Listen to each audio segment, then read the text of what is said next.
தண்ணியை கொண்டு வரணுங்கிறதுக்காக சண்முகா நதி கால்வாயை கட்டினாங்க. கம்பம் ரோட்டுக்கு கிழக்க சண்முகா நதி, ரோட்டுக்கு மேற்க 18ஆம் கால்வாய். இதுக்கு கால்வாய் அமைக்கிறாங்க.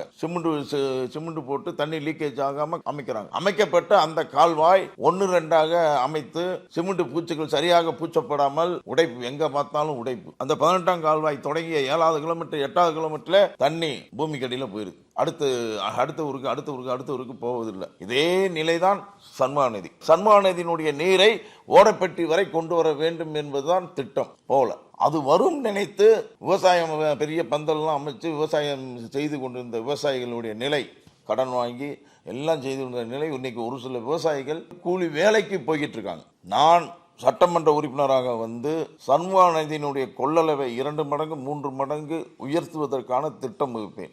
அதே போல சண்முகா நதி கால்வாயை சீரமைப்பு செய்து எங்கேயும் லீக்கேஜ் ஆகாமல் அந்த தண்ணி ஓடைப்பட்டி வரை செல்வதற்கு நிச்சயமாக முயற்சி எடுப்பேன். விசில் அடிக்க ரெடியா? கம்பம் திரு PLA ஜெகநாத் மிஸ்ரா. நம்மளுடைய வெற்றி சின்னம் விசில்.